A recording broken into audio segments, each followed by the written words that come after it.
Allez, aujourd'hui on va taper du poing sur la table, on va faire une critique assumée de Solana, qui est une blockchain de merde à mes yeux.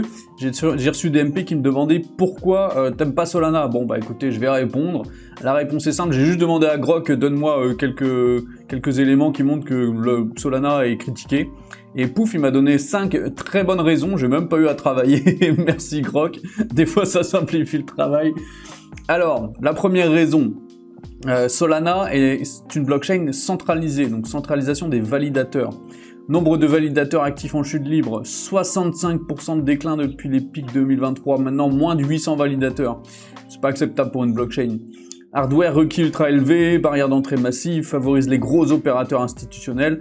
Voilà, c'est toujours le même classique. On a une blockchain un petit peu privée, enfin privée pour les opérateurs de la blockchain. On choisit qui c'est les copains qui vont faire tourner la blockchain et ceux qui vont ramasser les sous. Risque accru de collusion, censure ou point de défaillance unique si quelques entités contrôlent trop de stake. C'est ça le problème, c'est ça la critique de la décentralisation. Solana n'est pas assez décentralisé. Encore une fois, je répète, centralisation, c'est pas soit t'es centralisé, soit t'es décentralisé. C'est un curseur et force est de constater que le curseur de Solana est très très bas. Nakamoto coefficient de sous pression et critique sur le fait que Solana sacrifie la décentralisation pour la performance. C'est une critique qui a été faite, et performance on verra, qui est pas exceptionnelle.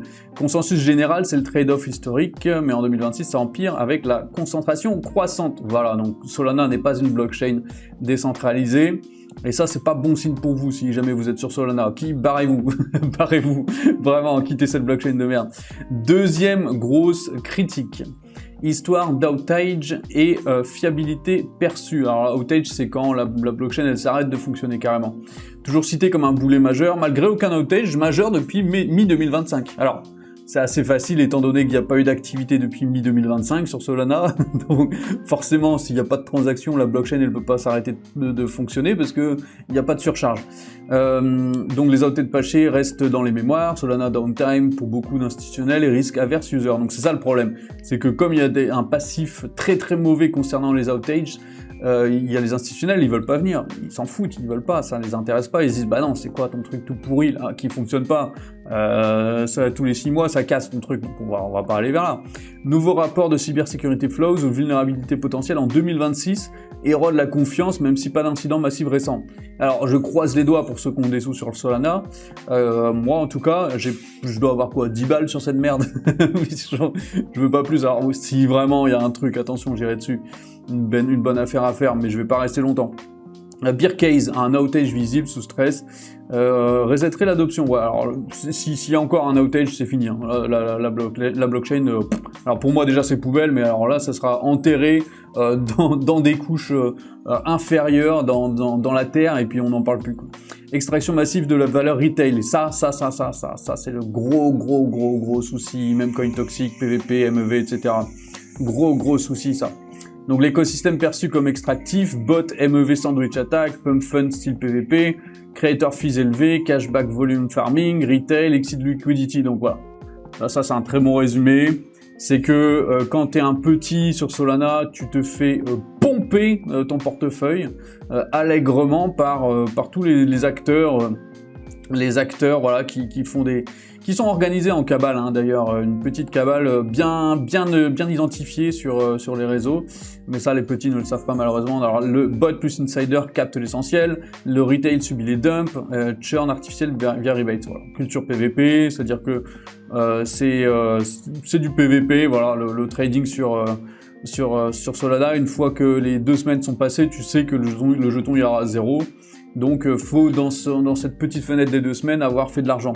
MEV centralisé chez quelques validateurs researchers, alignement incitatif cassé, confiance érodée. Oui, alors MEV c'est les bots qui vont faire des sandwich attack qu'on appelle ça, en fait c'est des trucs automatiques qui vont mettre une transaction avant la tienne pour te voler une partie, un pourcentage de ton argent, ce qui fait que tu es déjà à perte alors que t'as même pas, tu viens à peine d'investir. Donc c'est un petit peu triste. Voilà, donc ça c'est le gros point noir pour moi, c'est rien que pour ça, rien que pour cet argument. S'il y avait que ça déjà, ce serait poubelle.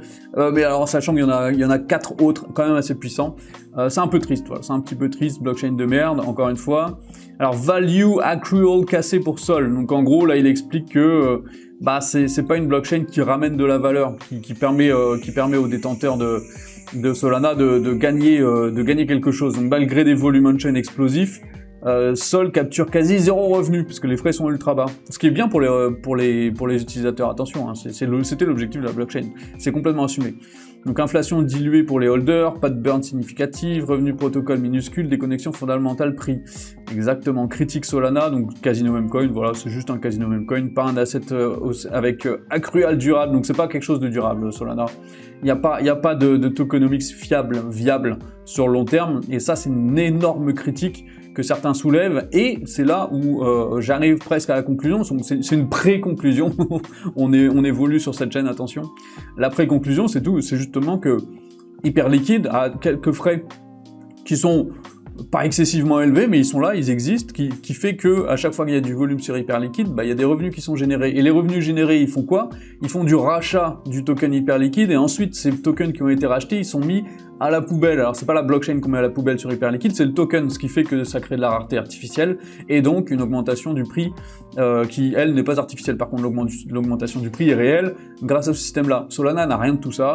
Solana, ça pue la merde, la tokenomics de Solana, ça pue la merde. Tout ce qu'on espère, c'est peut-être on va prier le Seigneur que les gros de ce monde achètent du Solana, mais spoiler alert, si ça continue comme ça n'arrivera pas, et puis vous allez faire un petit pump de x5 quand tout le monde aura fait x50. Risques légaux et réglementaires, alors ça c'est un petit peu moins, voilà, il y a des petits trucs, bon c'est vraiment histoire de trouver un cinquième argument. Class action élargie, c'est ce qui est vrai, hein, contre Solana Labs, Foundation, donc des lancements pas très fair play, donc des exploitations MEV, voilà, comme je vous ai expliqué, pump and dump, retail, donc des extractions de retail massifs, voilà. Peur institutionnelle, donc les ETF Solana freinés ou demande très basse, les régulateurs scrutent le staking as a service et la classification des securities. Donc on n'est pas encore sur Solana sur quelque chose d'apprécié par les gros de ce monde, et il y a des arguments pour ça, et du coup il y a des risques légaux qui les font fuir, tout simplement. Ils se disent non, il y a trop d'histoires sur cette blockchain de merde. Le retail voit Solana comme un petit peu trop comme quelque chose de quelque chose de trop positif en fait. Les contre-arguments sont complètement balayés du revers de la main, et ça c'est dommage. Ça c'est vraiment dommage parce que c'est une blockchain qui est nulle à chier. Le seul avantage de la blockchain, c'était les frais extrêmement bas, ce qui a poussé la blockchain en avant, et tant mieux pour eux, mais maintenant, qu'est-ce qu'on en fait, en fait? Voilà, maintenant, c'est quoi? Donc, pour moi, il faut pas aller sur Solana, pour moi, il faut pas garder quoi que ce soit sur cette blockchain. M'est avis qu'on peut faire des moves par-ci par-là quand on voit quelque chose d'exceptionnel. Il y aura potentiellement, je pense au prochain bull run, l'écosystème Solana qui va pump sur certains projets. Mais tout ce qui est memecoin, tout ce qui est voler l'argent des retail, etc., tous ces projets-là, avec des VC, des venture capitalistes, tous ces trucs-là, faut les éviter. Les trucs sur lesquels il y a déjà des investissements, faut les éviter. Tout ce qui n'est pas en fait le modèle d'Hyperliquid, faut l'éviter. Voilà, c'est tout. Il y aura des trucs à faire, mais ça va pas être tout l'écosystème. Alors que Hyperliquid, je peux vous assurer que des projets, là j'en vois 3 ou 4 différents par jour qui ont un potentiel qui est monstrueux. Moi, mon projet préféré c'est Gestor, vous avez le lien en description, vous pouvez aller sur le site ou carrément tester le bot directement. Vous pouvez tester Hyperliquid, vous pouvez tester Gestor, vous verrez que si jamais vous passez ce cap-là de allez vas-y je prends 20 minutes pour faire un wallet et puis mettre des sous dessus, une fois que ce cap-là est passé, je peux vous assurer que vous ne reviendrez plus en arrière. Moi, Solana, c'est terminé, comme je vous dis, à part quelques exceptions. Maintenant, c'est Hyperliquid à fond. En plus de ça, Hyperliquid a sa propre blockchain EVM compatible, hein, comme on dit, Ethereum Virtual Machine compatible, dans laquelle on pourra faire du Solana, mais en mieux, en fait, voilà, tout simplement. Alors pour l'instant, la blockchain est un peu récente, donc il n'y aura pas beaucoup de choses, mais ça viendra, c'est un écosystème qui va se développer, et en tout cas, concernant Hyperliquid Core, ça marche bien, hein. Les investisseurs sont contents, les traders sont contents, les holders sont contents, tout le monde est content, sauf les VC parce qu'il n'y en a pas, parce qu'ils sont tous sur Solana. Donc voilà, la boucle est bouclée. Merci, abonnez-vous, voilà, si vous voulez que je crache encore plus sur Solana. Abonnez-vous si vous n'avez pas aimé que je crache sur Solana. Mettez des commentaires, insultez-moi, je continuerai de toute façon. Merci, à bientôt.